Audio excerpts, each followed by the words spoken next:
अस्सलाम वालेकुम SPSC aspirants. मैं हूं मुक़द्दस अब्बासी और आज हम स्टार्ट करने वाले हैं chapter 5 that is reproduction.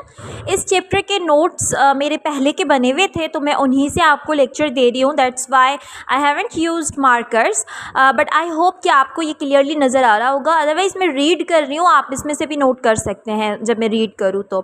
So let's get started. देखिए रिप्रोडक्शन, जैसे लाइफ को जब हम डिफ़ाइन कर रहे होते हैं ना, एक लाइफ को तो हम कहते हैं लाइफ वो है जिसके अंदर कुछ फंडामेंटल प्रोसेसेस होते हैं, जैसे कि रेस्पिरेशन का होना, मूवमेंट का होना। तो जब हम कुछ प्रोसेसेस बता रहे होते हैं, उन फंडामेंटल प्रोसेस में एक प्रोसेस रिप्रोडक्शन भी होता है। Reproduction is actually the process where living organism produce offspring of their own kind. यानी एक ऐसा प्रोसीजर होता है रिप्रोडक्शन जिसमें लिविंग ऑर्गेनिज्म अपने ऑफस्प्रिंग को पैदा करते हैं, यानी अपने ही किस्म के जानदार को पैदा करते हैं। जैसे कि एक केट है, केट का ऑफस्प्रिंग केट ही होगी, और अगर ह्यूमन बींग है तो ह्यूमन बींग के ऑफस्प्रिंग में ह्यूमन बींग ही होगा। यानी अपने ही तरह के ऑफस्प्रिंग को पैदा करना इज़ कॉल्ड रिप्रोडक्शन। ओके, हमेशा याद रखिए कि एक स्पीशी का ऑफस्प्रिंग जो होगा वो उसी के काइंड का होगा। ऐसा कभी नहीं हो सकता कि एक बर्ड को कोई और एनिमल जो है वो ऑफस्प्रिंग के तौर पे हुआ हो, ऐसा कभी नहीं हो सकता। ओके, अब रिप्रोडक्शन जो होती है, there are two types of reproduction, asexual reproduction and sexual reproduction. Asexual reproduction में क्या होगा कि मेल और फीमेल के अंदर ना कुछ स्पेशल सेल्स होते हैं जो कि हैप्लॉइड होते हैं। एक होता है डिप्लॉइड सेल, दूसरा होता है हैप्लॉइड सेल। डिप्लॉइड सेल जिसको हम 2N से लिखते हैं, हैप्लॉइड सेल को हम N से लिखते हैं। ओके, हैप्लॉइड सेल जो होता है ना, उसमें हाफ नंबर ऑफ क्रोमोसोम होता है। अब ये जो सेल होते हैं इनको हम कहते हैं गैमीट सेल्स। ये जो सेल्स होते हैं रिप्रोडक्शन में ये यूज़ होते हैं, सोमेटिक सेल यानी डिप्लॉइड सेल इस्तेमाल नहीं होते। तो ये जो सेल हैं जिनको हम गैमीट्स कह रहे हैं, ये गैमीट के जो सेल्स हैं मेल के अंदर अलग होंगे और फीमेल के अंदर भी होंगे। तो मेल और फीमेल के जब ये गैमीट सेल्स आपस में फ्यूज़ होते हैं तो N और N फ्यूज़ होके वापस 2N बनाएगा, यानी एक और डिप्लॉइड सेल बनाएगा जिसको हम कहते हैं जाइगोट। तो एक ऐसी रिप्रोडक्शन जिसमें मेल और फीमेल का गैमीट यूज़ ना हो उसे हम असेक्सुअल रिप्रोडक्शन कहते हैं। जबकि अगर मेल और फीमेल के गैमीट्स यूज़ होके फ्यूज़ होके एक जाइगोट बना रहे हैं तो इस तरीके की रिप्रोडक्शन को हम सेक्सुअल रिप्रोडक्शन कहते हैं। असेक्सुअल रिप्रोडक्शन में 1 पेरेंट इन्वॉल्व होता है, यानी 2 parents mail and female involve नहीं होते, एक ही पेरेंट बॉडी से ऑफस्प्रिंग बन सकता है। और उनके जो ऑफस्प्रिंग होते हैं वो एग्जैक्टली पेरेंट्स जैसे होते हैं, यानी फिजिकली भी और जेनेटिकली भी, दिखने में भी पेरेंट्स जैसे होंगे और जीन्स भी उनकी बिल्कुल सिमिलर होती हैं। सेक्सुअल रिप्रोडक्शन जो होती है उसमें 2 पेरेंट्स इन्वॉल्व होते हैं और इसमें एक पेरेंट यूज़ नहीं होता। 2 पेरेंट यूज़ होने की वजह से इनकी जो जेनेटिक रिकम्बिनेशन भी होती है और ये जेनेटिकली डिसिमिलर होते हैं, एज वेल एज फिजिकली भी ये डिसिमिलर होंगे। अब हम असेक्सुअल रिप्रोडक्शन को डिस्कस करते हैं। Asexual reproduction plants, protista, bacteria, इनमें मोस्ट जो प्रोसेस हैं वो इन तीनों में एक जैसे होते हैं, जिसमें सबसे पहला प्रोसेस जो हम डिस्कस करने वाले हैं that is fission. Fission which is also known as splitting. अब ये जो फिजन है it is more prominent in bacteria, ये बैक्टीरिया में और ज़्यादा प्रोमिनेंट होता है। सबसे सिंपलेस्ट एंड फास्टेस्ट जो मोड ऑफ रिप्रोडक्शन है दैट इज़ फिजन। याद रखें, अभी जो हम रिप्रोडक्शन की बात कर रहे हैं वो प्लांट्स के रिप्रोडक्शन, प्रोटिस्टा और बैक्टीरिया की बात हो रही है। वो भी उनके कौन सी टाइप की बात हो रही है, असेक्सुअल रिप्रोडक्शन। उसके बाद हम सेक्सुअल रिप्रोडक्शन को भी डिस्कस करेंगे। असेक्सुअल रिप्रोडक्शन जो प्लांट्स में होती है वो 4 तरह से होती है, fission, budding, spore formation and vegetative propagation, 4 तरह से। तो अभी हम फिजन को डिस्कस कर रहे हैं। अब फिजन में क्या होता है कि एक सेल जो होता है ना वो स्प्लिट होता है, टूटता है। अब सेल के अंदर न्यूक्लियस भी होता है, तो सबसे पहले ये न्यूक्लियस टूटता है। अगर यूकैरियोटिक सेल है तो उसमें ये न्यूक्लियस डिवाइड होगा। अगर प्रोकैरियोटिक सेल है तो उसमें जो जेनेटिक मटेरियल होगा उसकी रेप्लिकेशन होगी। एज अ रिज़ल्ट क्या होगा, ये न्यूक्लियस जो है वो 2 हिस्सों में हो गया डिवाइड, और ये अभी तक एक ही सेल के अंदर 2 न्यूक्लियस हैं।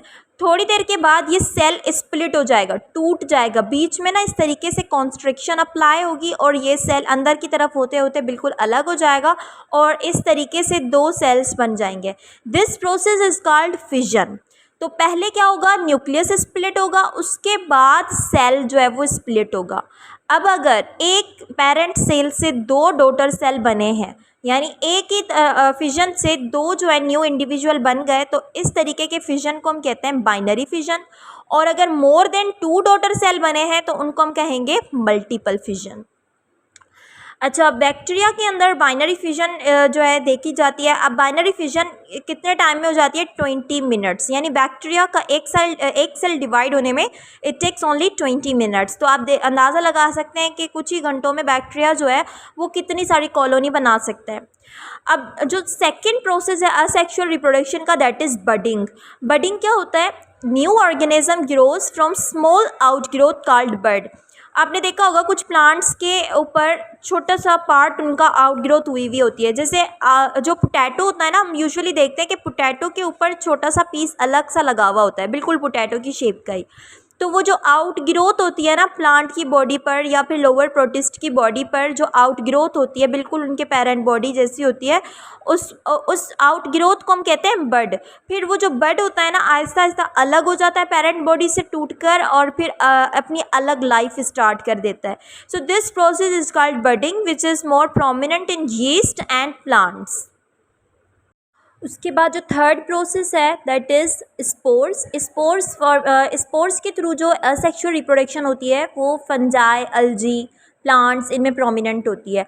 अब ये किस तरीके से होती है देखिए, असेक्सुअल रिप्रोडक्टिव स्ट्रक्चर होती है प्लांट्स के अंदर, जिस स्ट्रक्चर को हम कहते हैं स्पोरेंजिया। वो स्पोरेंजिया एक बिल्कुल बेग की तरह होता है। उस स्पोरेंजिया के अंदर छोटे छोटे से स्पोर्स होते हैं, पूरा भरा हुआ होता है स्पोर्स से। अब ये जो स्पोर्स होते हैं they are thick and resistant wall. उनकी जो वॉल होती है वो रेजिस्टेंट होती है, थिक होती है। और वो जो स्पोर्स होते हैं वो लाइट होते हैं और स्मॉल भी होते हैं। ये जो स्पोर्स होते हैं, जब ये स्पोरेंजिया पूरा स्पोर्स के डिवाइड होने के बाद भर जाता है तो फिर थोड़ी सी हवा या फिर कोई इंसेक्ट का बैठना, किसी भी एक्सटर्नल सोर्स के लगते ही ये स्पोरेंजिया जो है वो बर्स्ट हो जाता है। बर्स्ट होते ही इसमें से स्पोर्स निकलते हैं और हर स्पोर एक न्यू इंडिविजुअल में डेवलप हो जाता है। सारे स्पोर्स भी न्यू इंडिविजुअल में डेवलप नहीं होते, कंडीशन पे डेवलप करता है कि कौन सा स्पोर कौन से कंडीशंस में गया उड़कर। और फोर्थ जो इसका मेथड है असेक्सुअल रिप्रोडक्शन का, that is vegetative propagation. Vegetative propagation से पहले आपको वेजिटेटिव पार्ट और रिप्रोडक्टिव पार्ट का पता होना चाहिए। प्लांट्स के अंदर ओनली जो फ्लावर्स होते हैं ना वो होते हैं रिप्रोडक्टिव पार्ट। बाकी के जितने भी पार्ट हैं जिसमें रूट, स्टेम, लीव्स वगैरह आ जाते हैं वो सारे वेजिटेटिव पार्ट्स होते हैं, यानी नॉन रिप्रोडक्टिव पार्ट होते हैं वो। अब ये जो वेजिटेटिव पार्ट है, if any vegetative part develop into new plant, अगर कोई वेजिटेटिव पार्ट से नया प्लांट बन रहा है तो इस प्रोसेस को हम कहते हैं vegetative propagation. Due to accumulation of large amount of reserve food, जब रिजर्व फूड होता है इनके अक्यूमुलेशन यानी वो जमा होके लार्ज अमाउंट में रिजर्व फूड इनके पास आ जाता है तो फिर वेजिटेटिव प्रोपेगेशन हो सकती है। वेजिटेटिव प्रोपेगेशन नेचुरल भी हो सकती है, आर्टिफिशियल भी। अगर खुद ब खुद हो रही है स्टीम के थ्रू, लीव्स के थ्रू, सकर के थ्रू, तो ये नेचुरल वेजिटेटिव रिप्रोडक्शन हुई, प्रोपेगेशन हुई। और अगर आर्टिफिशियली अगर एक्सटर्नल सोर्स के थ्रू हो रही है, हम खुद करवा रहे हैं, तो वो वेजिटेटिव प्रोपेगेशन आर्टिफिशियल होगी। जैसे कटिंग के थ्रू करवाते हैं लोग, क्या करते हैं कि ना स्टेम्स के कुछ शॉर्ट पीसेस को कट किया जाता है, 2 to 3 नोट्स जिसमें आ रहे हैं। नोट्स किसको कहते हैं? ये अगर स्टीम है तो ये बीच बीच में इस तरीके से पार्ट्स में सेगमेंटेड होती है उनकी स्टीम। तो ये जो पार्टीशन कर रहा है पार्ट, इसको हम नोड कहते हैं, ठीक है। तो अगर हम इस स्टीम के इस नोड के नीचे ओब्लिकली कट लगा दें और फिर इस स्टीम से कोई और पार्ट अटैच कर दें या फिर इसको कहीं और अटैच कर दें, तो इस तरीके से आर्टिफिशियल तौर पर भी वेजिटेटिव प्रोपेगेशन हो सकती है। ग्राफ्टिंग और क्लोनिंग ये भी आर्टिफिशियल वेजिटेटिव प्रोपेगेशन के ही 2 पार्ट्स होते हैं। अब ग्राफ्टिंग में क्या होता है कि branch of desired variety of plant is joint to another plant, यानी जो हमें वैरायटी प्लांट की चाहिए, रिक्वायर्ड है, उस वैरायटी में से हम कट करते हैं पार्ट को और किसी और प्लांट में उसको ज्वाइन कर देते हैं। This process is called grafting. अब जिस प्लांट से हम ले रहे हैं ना part, that is called scion. Scion is the plant from which branch is taken and stock plant to which it is join, यानी वो प्लांट जिसमें पार्ट ज्वाइन किया जाएगा तो स्टोक हम उसे कह रहे हैं, ठीक है। उसके बाद क्लोनिंग, जिसको हम टिश्यू कल्चर टेक्नोलॉजी भी कहते हैं, that is said to be a recent technique. अब इसमें क्या होता है कि प्लांट को ना आर्टिफिशियली टेस्ट ट्यूब में या डिशेस में पहले कल्चर किया जाता है, यानी जो न्यूट्रिएंट्स उस प्लांट को रिक्वायर्ड होती हैं वो उसको आर्टिफिशियली डिशेस में दी जाती हैं, और फिर प्लांट जब बेबी प्लांट में कन्वर्ट हो जाता है, यानी थोड़ा बहुत संभालने को आता है, तो उसको ट्रांसफ़र किया जाता है to the field. This technique is called cloning या टिश्यू कल्चर टेक्नोलॉजी। बट इसके भी कुछ डिसएडवांटेजेस हैं कि वो प्लांट जो होता है वो इतना डिपेंडेंट हो जाता है ना बैठे बिठाए खाने पे, कि वो अपना नहीं बना पाता जब फील्ड में उसको इंसर्ट किया जाता है। ये कुछ इसके डिसएडवांटेजेस हैं, लेकिन अभी भी इसको यूज़ किया जा रहा है। Next is apomixis. Apomixis is a type of parthenogenesis. Parthenogenesis एक तरह की टेक्निक है, एक तरह की रिप्रोडक्शन है, जिसमें वन पेरेंट्स के गैमीट सेल इन्वॉल्व होते हैं, लेकिन रिप्रोडक्शन फिर भी असेक्सुअली होती है। अब देखें, एपोमिक्सिस उसी की टाइप है। ये एक तरह की नेचुरल असेक्सुअल रिप्रोडक्शन है। इसमें क्या होता है कि एग सेल डेवलप होते हैं। अब देखो, एग सेल का डेवलप होना ये तो सेक्सुअल रिप्रोडक्शन का पार्ट होता है ना, लेकिन एपोमिक्सिस है असेक्सुअल, लेकिन इसमें एग डेवलप हो रहा है। अब वो एक फ्यूज़ नहीं हो रहा मेल गैमेट से। अगर फ्यूज़ होता तो वो सेक्सुअल रिप्रोडक्शन हो जाती, लेकिन ये एक खुद ब खुद एक कंप्लीट इंडिविजुअल में कन्वर्ट हो जाता है विदाउट बीइंग फर्टिलाइज। बगैर फर्टिलाइजेशन के, बगैर fusion of with the male gamete के, ये एक कन्वर्ट हो जाता है कंप्लीट इंडिविजुअल में, और वो जो ऑफस्प्रिंग बनेगा इससे वो हैप्लॉइड भी हो सकता है या फिर डिप्लॉइड भी हो सकता है। This kind of reproduction is called apomixis. ये प्लांट्स में भी होती है और इन्वर्टिब्रेट्स में भी होती है। Now come to the sexual reproduction, that is the major part of this chapter, plant and animals में सेक्सुअल रिप्रोडक्शन से ही क्वेश्चन ज़्यादातर टच होते हैं। अब एनिमल प्लांट्स के अंदर जो सेक्सुअल रिप्रोडक्शन होती है, उसके लिए जो पार्ट यूज़ होता है प्लांट का, that is flower. Flower is the reproductive part of the plant. तो स्ट्रक्चर ऑफ फ्लावर को देखते हैं। ये फ्लावर है, इसके अगर हम एक फ्लावर की अगर हम पत्तियां जो होती है ना, जो कलरफुल पीटल्स होते हैं, अगर वो हम निकाल दें उसमें से, तो जो इंटरनल पार्ट बचता है ना, उसका डायग्राम यहाँ पर मैंने बनाया बहुत ही खूबसूरत तरीके से। तो जहाँ से हम एक फ्लावर को होल्ड करते हैं उस पार्ट को हम पेडिसल कहते हैं। फ्लावर के ना 4 मेजर पार्ट्स होते हैं। एक होता है ये सीपल, ग्रीन कलर की जो छोटी छोटी सी पत्तियां निकली हुई होती हैं ना प्लांट फ्लावर के, उनको हम सीपल कहते हैं या फिर इनको हम कैलेक्स कहते हैं। ओवरऑल सारे सीपल्स मिलाकर हम उनको कैलेक्स कहते हैं। एक पार्ट होता है सीपल, दूसरा होता है पीटल जो कि कलरफुल पत्तियां होती हैं, और फिर कलरफुल पत्तियों को तोड़कर अलग कर दे तो अंदर 2 पार्ट्स और नज़र आ रहे हैं। एक इसके मिडल में आ रहा है, बिल्कुल सेंटर पे ये जो पार्ट आ रहा है ये पूरा कहलाता है ये कहलाता है गायनोशियम या फिर कार्पल। और एक पार्ट जो है वो ये वाला है जिसमें फ्लामेंट्स आ रहे हैं। फ्लामेंट्स के एंड पर इस तरीके की स्ट्रक्चर बनी हुई है। इस पूरे को हम कहते हैं स्टेमन, या फिर हम इसको एंड्रोशियम भी कहते हैं। तो फिर ये 4 पार्ट्स हो गए, सीपल, पीटल, कार्पल एंड स्टेमन। तो ये 4 पार्ट्स हो गए। अब हर पार्ट को हम अलग अलग डिस्कस करते हैं। ये जो सीपल है जो कि ग्रीन कलर का है, it only provides protection to the flower. Okay, sepal green colour के होते हैं, इनको सारे सीपल्स को मिलाकर हम कैलेक्स कहते हैं। फिर सीपल के बाद कलरफुल पीटल्स आते हैं। पीटल्स जिनको सारे पीटल्स को मिलाकर हम करोला भी कह रहे हैं। और पीटल्स को हटा दें तो अंदर जो है वो 2 पार्ट्स नज़र आ रहे हैं। एक वो पार्ट है जो बिल्कुल सेंटर पे है और तादाद उसकी एक ही है। अब ये जो सेंट्रल पार्ट है इसके फिर 3 पार्ट्स हैं। एक ऊपर की तरफ आ रहा है जिसको हम कहते हैं स्टिग्मा। स्टिग्मा के बाद एक ट्यूब लाइक स्ट्रक्चर आ रही है, इसको हम कहते हैं स्टाइल। स्टाइल के बाद यूँ एक जो है बिल्कुल गोल सी स्ट्रक्चर नज़र आ रही है, दैट इज़ कॉल्ड ओवरी। इस ओवरी के अंदर होते हैं ओव्यूल। तो स्टिग्मा, स्टाइल, ओवरी, ओव्यूल, इन सबको मिलाकर इस पूरे पार्ट को हम क्या कह रहे हैं, गायनोशियम या फिर कार्पल। ये जो कार्पल है this is called female reproductive part. ये पूरा फीमेल रिप्रोडक्टिव पार्ट होता है। और ये जो नज़र आ रहा है स्ट्रक्चर जिसको हम स्टेमिन कहते हैं या फिर एंड्रोशियम कहते हैं, इसमें क्या होता है कि एक तो ये फ्लामेंट आ रही है, फ्लामेंट के बाद इस तरीके की स्ट्रक्चर आती है। इस स्ट्रक्चर को हम कहते हैं एंथर। एंथर के अंदर छोटे छोटे से प्रोड्यूस होते हैं स्पोर्स लाइक स्ट्रक्चर प्रोड्यूस होती है, उनको हम कहते हैं पोलिन ग्रेन्स। और ओवरऑल इसको स्टेमिन कह रहे हैं। और this is said to be male reproductive part.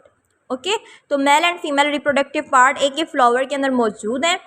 Now हम नेक्स्ट टॉपिक की तरफ जाते हैं जिसमें हम ओव्यूल को स्टडी करेंगे, क्योंकि ओवरी के अंदर क्या प्रोड्यूस हो रहा है, ओव्यूल। ये ओव्यूल की स्ट्रक्चर है। ओव्यूल जो कि फीमेल रिप्रोडक्टिव पार्ट यानी गायनोशियम का एक पार्ट है। देखें ओव्यूल की स्ट्रक्चर को अगर हम देखें तो एक तरीके से इसकी ये वॉल आ रही है कर्ल होती हुई ना, कौन की तरह बिल्कुल कर्ल होती हुई आ रही है।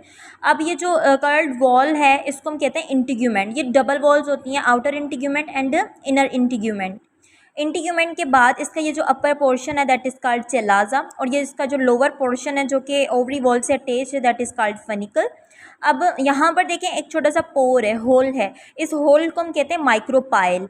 ठीक, और ये जो है पूरा एक सेल नुमा एक स्ट्रक्चर है। इस स्ट्रक्चर को हम कह रहे हैं एम्ब्रियोसेक, पूरा एक बेग है ये समझो, एम्ब्रियोसेक। अब ये जो एक्चुअल एम्ब्रियोसेक है ना, this is female reproductive part या ऑर्गन, या फिर इसको हम कहते हैं female gametophyte, sorry female gametophyte. तो क्वेश्चन आता है कि फीमेल गैमीटोफाइट कौन सा होता है, उसमें डिफरेंट पार्ट होते हैं फ्लावर्स के ही, तो फीमेल रिप्रोडक्टिव पार्ट जो है वो एम्ब्रियोसेक को कहते हैं।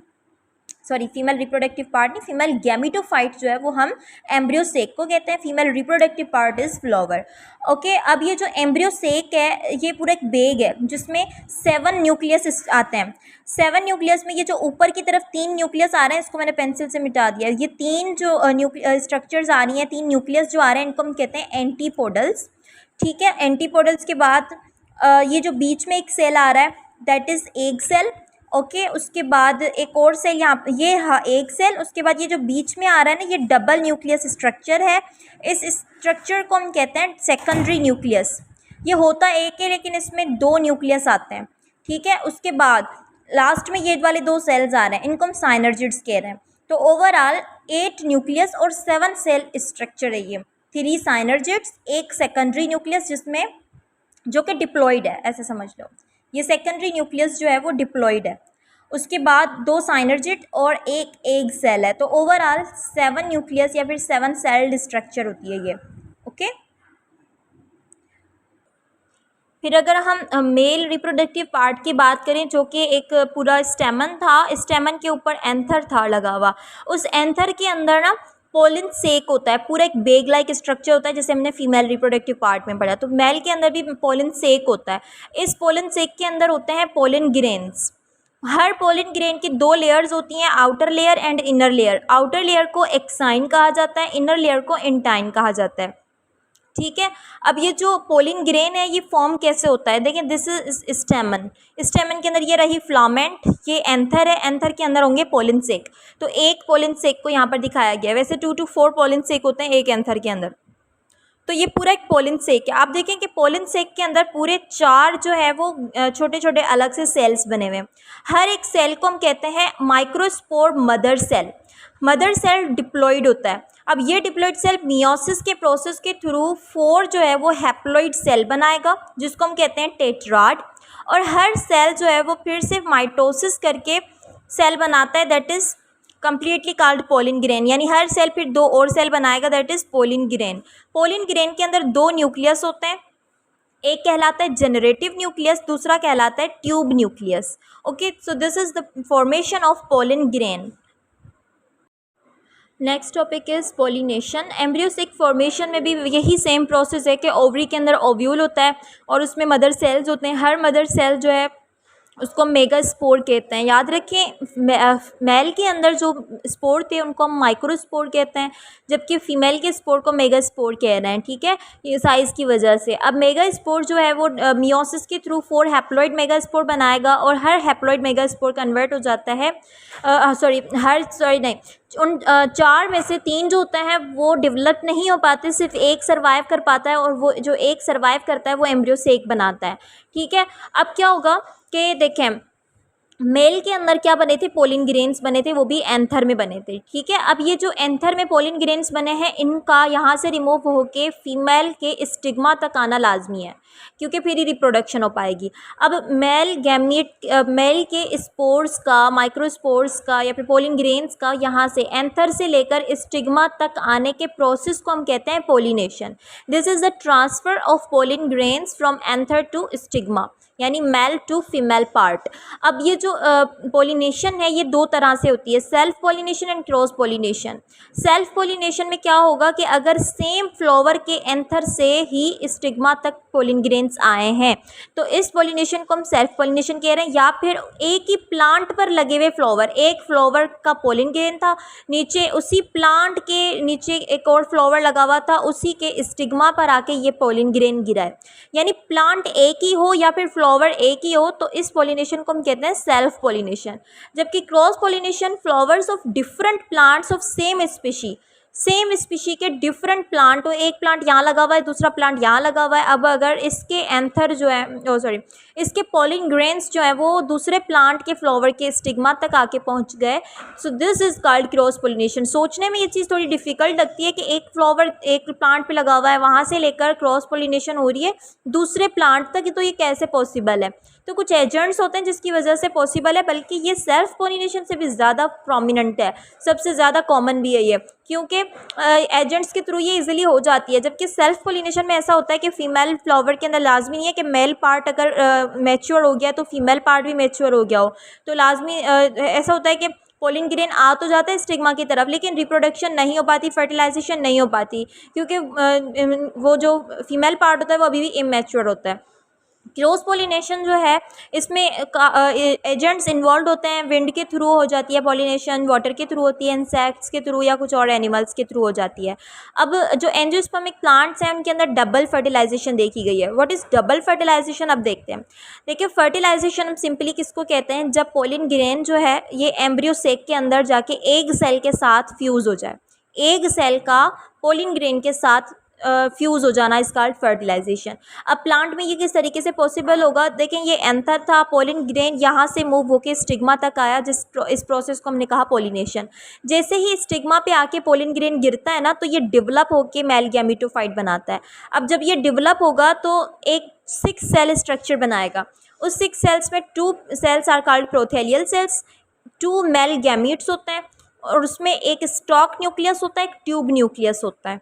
ठीक है, ये 4 जो चीज़ें आपने याद रखनी है। अब क्या होगा, ये जो पोलिन ग्रेन है ना जब ये डेवलप हो जाएगा तो ये इसके अंदर जो ट्यूब न्यूक्लियस मौजूद है, ये ट्यूब न्यूक्लियस एक ट्यूब बनाता हुआ आगे आएगा, तो ये ट्यूब बनती जाएगी, ये एक्सटेंड होकर बाकी के सेल्स जो होंगे वो इसमें स्विम होते हुए आते जाएंगे। अब ये नीचे आता जाएगा, यहाँ पर एक स्ट्रक्चर हमने पढ़ी थी कि ओव्यूल यूँ बनी हुई होती है, ठीक है, ये इस तरीके से मूव होता हुआ अपना रास्ता खुद बनाएगा ट्यूब न्यूक्लियस। और फिर यहाँ पर एक होल था जिसको हमने नाम दिया था माइक्रोपाइल, वहाँ से ये ट्यूब जो है वो एंटर होगी, एंटर होते ही ओपन हो जाएगी। ओपन होने के बाद बाकी के ये जो सेल्स हैं इसमें से निकल आएंगे, और इसमें से जैसे निकलेंगे तो देखिए मेल गैमीट्स कितने हैं, 2 हैं। एक मेल गैमीट जाके ओवम के साथ फर्टिलाइज होगा, यहाँ पर देखें 1 मेल गैमेटोफाइट जो है वो ओवम के साथ फ्यूज़ हो जाएगा, this fusion is called fertilisation. इस प्रोसेस को हम फर्टिलाइजेशन कहते हैं। अब एक मेल गैमेटोफाइट ओवम के साथ फ्यूज़ होकर क्या बनाएगा, जाइगोट बनाएगा, जिसको हम एम्ब्रियो भी कहते हैं, और वो जाइगोट डिप्लॉइड होगा, क्योंकि मेल गैमेटोफाइट हैप्लॉइड है, ओवम भी हैप्लॉइड है, तो ये जो जाइगोट बनेगा वो डिप्लॉइड बनेगा। ठीक है, और जो सेकंड मेल गैमेटोफाइट था वो आपको याद होगा, एक हमने न्यूक्लियस पढ़ा था सेकेंडरी न्यूक्लियस, जिसका मैंने आपको बताया था कि दिस इज डिप्लॉइड स्ट्रक्चर। तो डिप्लॉइड ऑलरेडी है और ये हैप्लॉइड है, तो N+2N एक ट्रिप्लॉइड स्ट्रक्चर बनेगी, 3N स्ट्रक्चर बनेगी, जिसको हम कहते हैं एंडोस्पर्म। तो जैसे कि 2 मेल गैमेटोफाइट फ्यूज़ हो रहे हैं, इस वजह से इस फर्टिलाइजेशन को हम डबल फर्टिलाइजेशन कह रहे हैं। ठीक है, जिसमें एक मेल गैमेटोफाइट से जाइगोट बन रहा है जब वो ओवम के साथ फ्यूज़ हो रहा है, अगर दूसरा मेल गैमेटोफाइट सेकेंडरी न्यूक्लियस के साथ फ्यूज़ हो रहा है तो वो एंडोस्पर्म बनाएगा जो कि ट्रिप्लॉइड है। ठीक है, अब ये जो प्लांट के अंदर फ्लावर के अंदर ये जो स्ट्रक्चर्स थी, ओव्यूल था, अब वो कन्वर्ट हो जाएगा फर्टिलाइजेशन के बाद, ये ओव्यूल कन्वर्ट हो जाएगा सीड में, इंटीग्यूमेंट जो कोट थे वो इंटीग्यूमेंट कन्वर्ट हो जाएंगे सीड कोट में, जाइगोट जो बना है it will be converted into embryo and cotyledon, ovary जो है वो फ्रूट बना लेगी। ठीक है, तो फर्टिलाइजेशन के बाद ये चेंजेस अकर होंगे। ओके, नेक्स्ट इस पार्थिनोकार्पी फर्टिलाइजेशन के बगैर ही फॉर्मेशन ऑफ फ्रूट हो जाए तो this process is called parthenocarpy, formation of fruit without fertilisation. अब ये जो फर्टिलाइजेशन के बगैर फ्रूट बना, इसमें सीड नहीं होता, दे आर सीडलेस फ्रूट्स। जैसे बनाना में कोई सीड नहीं होता, सो बनाना पार्थिनोकार्पी की प्रोडक्ट है। ओके, अब सीड को स्टडी करते हैं। सीड जो होता है ना, एक फर्टिलाइज्ड किससे बनता है? सीड ओव्यूल से बनता है, ठीक है। तो fertilised, ripen and developed ovule होता है। वो ओव्यूल जो कि फर्टिलाइज हुआ, राइपन हुआ, डेवलप हुआ, उस ओव्यूल को हम सीड कह रहे हैं, ठीक है। It consist of 4 parts. इस सीड के अंदर 4 पार्ट्स आते हैं, seed coat, embryo, cotyledon and sometimes endosperm. तो हम एक इंडिविजुअल को स्टडी करते हैं। जो सीड कोट होता है, इट प्रोटेक्ट्स द एम्ब्रियो, ये एम्ब्रियो को प्रोटेक्ट करेगा। इसकी आउटर लेयर को हम टेस्टा कहते हैं और इनर लेयर को टैगमेन कहते हैं। सीड का जो दूसरा पार्ट है दैट इज़ एम्ब्रियो। एम्ब्रियो जो है, जो कि बना था किससे? फर्टिलाइजेशन से, और fertilisation of what? Male and male gametophyte and the egg cell. अब ये जो एम्ब्रियो है, इसके 2 पार्ट्स होते हैं, 2 एंड्स होते हैं। एक होता है इसका अपर एंड, दूसरा होता है लोअर एंड। जो अपर एंड है उसको हम प्ल्यूम्यूल कह रहे हैं। ये जो प्ल्यूम्यूल है, ये इनक्लोज्ड होता है कोलियोप्टाइल में। अब ये जो प्ल्यूम्यूल है आहिस्ता आहिस्ता डेवलप हो जाएगा, शूट बनाएगा, यानी स्टेम बनाएगा प्लांट की। ओके, लोअर एंड जो एम्ब्रियो का है that is called radical and that is enclosed in coleorhiza, वो डेवलप होके रूट बनाएगा।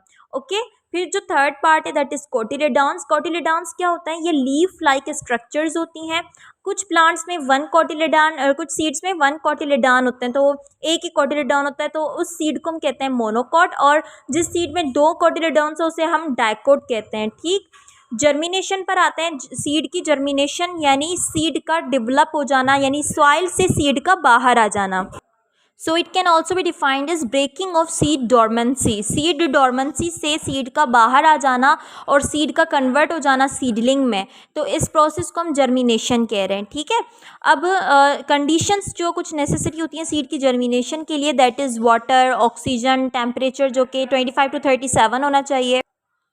Below 0 सेंटीग्रेड और above 45 centigrade there is no germination. यानी टेम्परेचर अगर 0 से बिलो हो जाए या 45 से ज़्यादा हो जाए तो भी जर्मिनेशन नहीं होती। जर्मिनेशन 2 तरह से हो सकती है, एपिजियल जर्मिनेशन और हाइपोजियल जर्मिनेशन।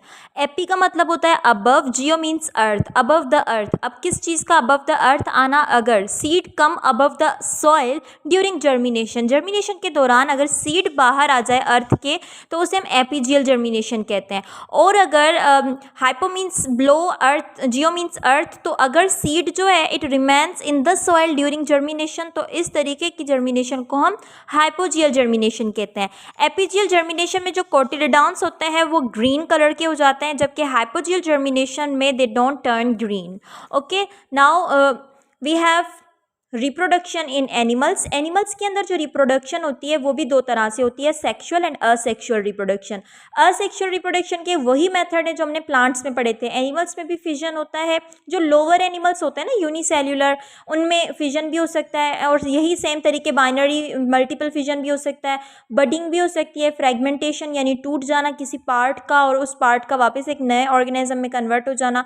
तो ये तीनों प्रोसेस असेक्सुअल रिप्रोडक्शन में आ जाते हैं। सेक्सुअल रिप्रोडक्शन की बात करें तो एनिमल्स के अंदर सेक्सुअल रिप्रोडक्शन 3 स्टेप्स में होती है।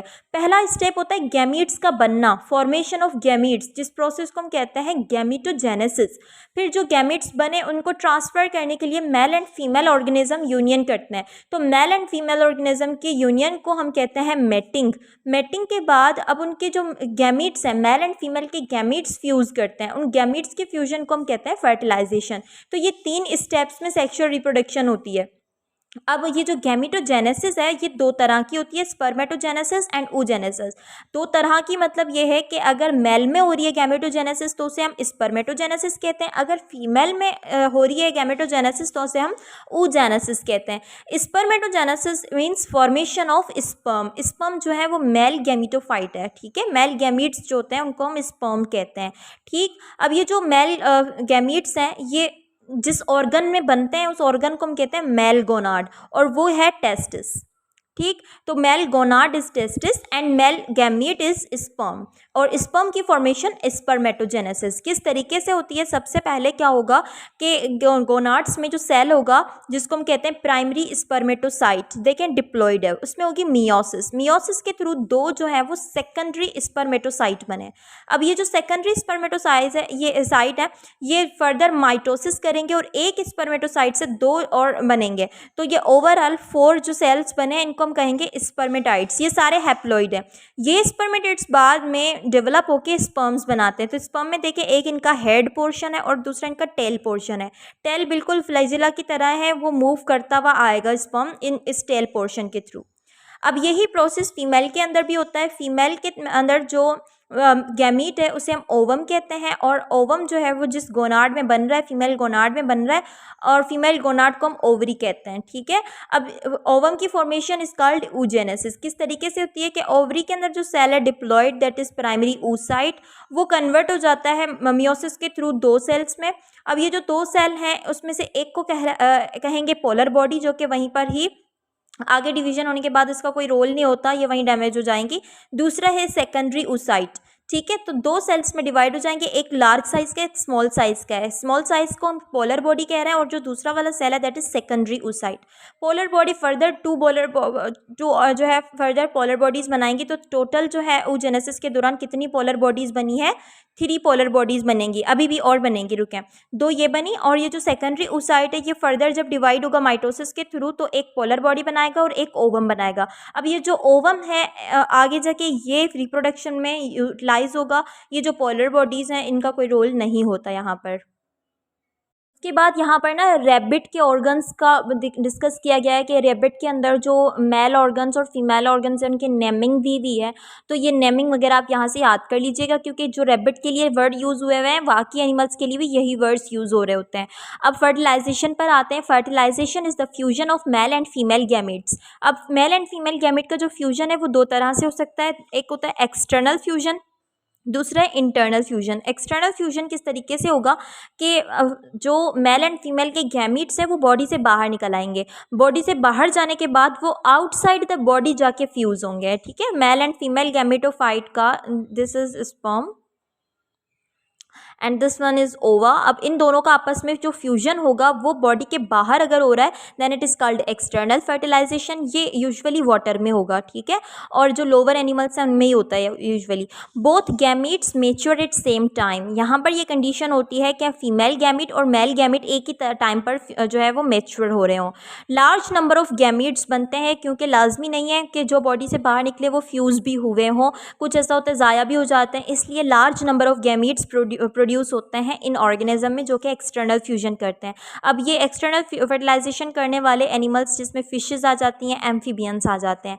ठीक। उसके बाद इंटरनल फर्टिलाइजेशन जो वेल ऑर्गेनाइज्ड एनिमल्स हैं उनके अंदर होती हैं, और ये इनसाइड द बॉडी होगी। फीमेल बॉडी के अंदर जो है वो फ्यूजन होता है मेल एंड फीमेल गैमीटोफाइट का, गैमीट्स का, और इनकी मेटिंग के बाद। ठीक है। लिमिटेड नंबर ऑफ जो है गैमीट्स प्रोड्यूस होते हैं। एग्जाम्पल में रेप्टाइल्स, एव्स, मैमल्स आ जाते हैं। ओके। अब जो next and the last topic है that is sexually transmitted diseases, STD। ये वो डिजीज़ हैं जो कि सेक्सुअल कॉन्टैक्ट के थ्रू जो है वो फैलती हैं। ठीक है। They are passed through genital organs के थ्रू, जेनिटल फ्लूइड्स के थ्रू, या फिर सेक्सुअल कॉन्टैक्ट के दौरान जो स्प्रेड होने वाली डिजीज़ हैं वो ये हैं, जिसमें गोनोरिया आ जाती है, एड्स है, साइफिलिस है, जेनिटल हर्ब्स हैं। अब यहाँ पर जो थोड़ा बहुत डिटेल में डिस्कस किया गया दैट इज़ एड्स जो है जिसकी फुल फॉर्म है एक्वायर्ड इम्यूनोडेफिशिएंसी सिंड्रोम। ये वो बीमारी है जिसमें इम्यून सिस्टम एकदम से वीक हो जाता है by the attack of virus, और वो वायरस जो है that is said to be HIV, human immunovirus. ये वायरस एक दफ़ा इंसान को लग जाए तो उसके बाद आहिस्ता आहिस्ता इसकी बहुत ही ज़्यादा बुरी हालत हो जाती है, क्योंकि इम्यून सिस्टम जिसका वीक हो जाए तो उस पर बुखार भी बहुत ज़्यादा इफेक्टिव हो जाता है। ठीक। ये ट्रांसमिट किस तरीके से होती है, कंटामिनेटेड सर्जिकल इंस्ट्रूमेंट। ऐसा होता है कि पहले के लोग ऐसा करते थे, थे पहले के डॉक्टर्स भी ऐसा कर रहे होते थे कि सिरिंजेस वगैरह दोबारा से रीयूज़ कर ली, एक पेशेंट के बाद दूसरे पेशेंट के लिए यूज़ कर ली। अब जो इस पर ज़्यादा सख्ती की गई है, चेंज कर लेते हैं, कंटामिनेटेड यूज़ नहीं होती, लेकिन पहले ऐसा होता था। इंस्ट्रूमेंट जो है, अभी भी कुछ ऐसे इंस्ट्रूमेंट हैं जो कि दोबारा यूज़ हो रहे होते हैं, अब उनकी स्टेलाइजेशन कर लेनी चाहिए, उनको गर्म पानी में डिप करके डिटॉल वगैरह से उनकी वॉशिंग वगैरह हो जाती है तो ज़रा सी मर भी जाते हैं, वरना ये इंस्ट्रूमेंट जो है वो कंटामिनेटेड होते हैं और उनका दोबारा यूज़ करना ट्रांसमिट कर सकता है इस तरीके की डिजीज़ को। और इन्फेक्टेड ब्लड के ट्रांसफ्यूजन से भी ये बीमारी फैल सकती है, सेक्सुअल कांटेक्ट से, प्लेसेंटा या फिर मदर के मिल्क के थ्रू बेबी की तरफ भी जा सकती है। तो यहाँ पर ये चैप्टर कंप्लीट होता है। अब इसके एमसीक्यूज सॉल्व करते हैं। The process which is essential for continuing and survival of species के कंटिन्यू और सर्वाइवल के लिए रिप्रोडक्शन इज़ नेसेसरी।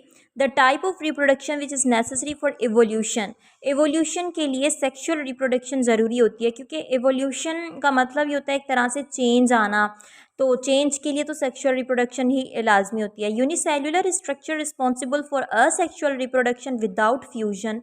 तो कौन सी यूनिसेल्युलर स्ट्रक्चर है जो कि रिस्पॉन्सिबल है फॉर द असेक्शुअल रिप्रोडक्शन? तो वो स्पोर्स हैं, क्योंकि पोलिन ग्रेन, गैमीट्स, ये सारे तो सेक्शुअल रिप्रोडक्शन में यूज़ होते हैं। Example of stem which run horizontally on surface of soil is produced vegetatively. ये दोनों एमसीक्यूज ना डायग्राम से लिए हुए हैं। इसका करेक्ट ऑप्शन मिंट है। Plant stem that arise from buds on the base of the parent plant are sucker. Next is the type of seed production without fusion of male and female gamete.